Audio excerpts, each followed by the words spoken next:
بسم الله الرحمن الرحيم سبحان الذي أسرى بعبده ليلا من المسجد الحرام إلى المسجد الأقصى الذي باركنا حوله لنريه من آياتنا إنه هو السميع البصير وآتينا موسى الكتاب وجعلناه هدى لبني إسرائيل ألا تتخذوا من دوني وكيلا ذرية من حملنا مع نوح إنه كان عبدا شكورا وقضينا إلى بني إسرائيل في الكتاب لتفسدن في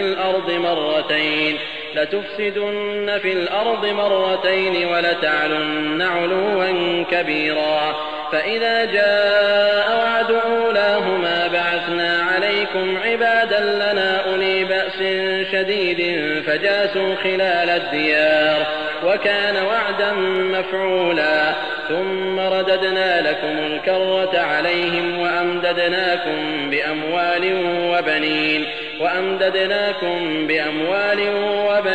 وجعلناكم أكثر نفيرا إن أحسنتم لأنفسكم وإن أسأتم فلها فإذا جاء وعد الآخرة ليسوءوا وجوهكم وليدخلوا المسجد كما دخلوه أول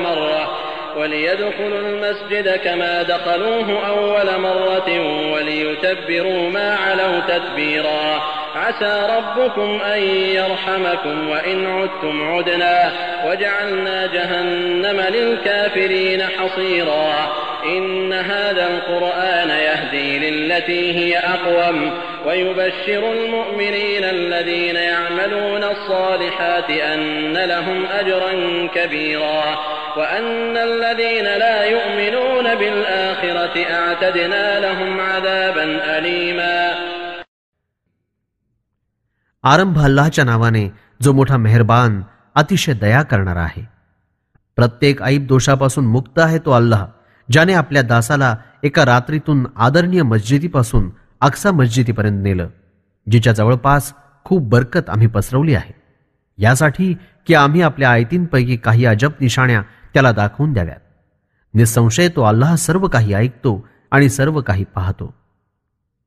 मूसा यांनाही ग्रंथ आम्हीच प्रदान केला होता आणि या ग्रंथाला बनी इस्रायल करता मार्गदर्शन बनवून हे फरमावलं होतं की माझ्याशिवाय कोणालाही आपलं कार्य सिद्ध करणारा मुळीच समजू नका.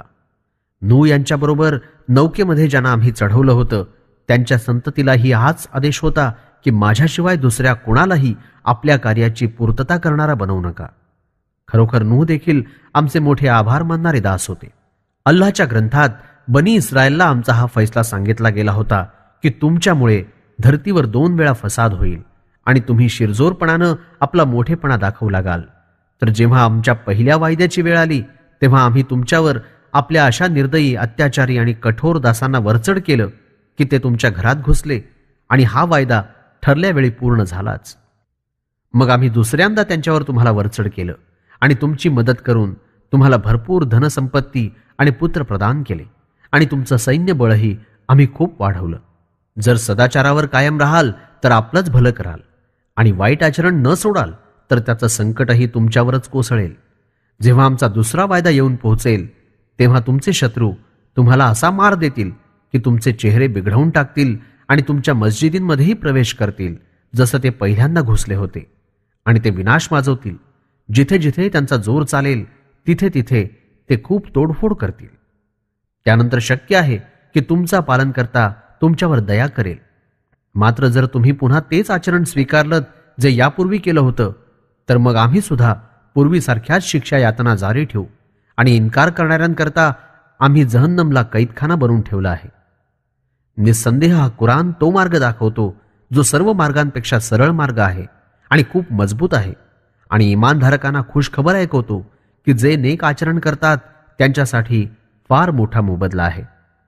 आणि हेही चांगलं ऐकून घ्या की जे लोक आखिरतवर इमान राखत नाहीत आम्ही त्यांच्याकरता अतिशय दुःखदायक अजाब तयार करून ठेवला आहे.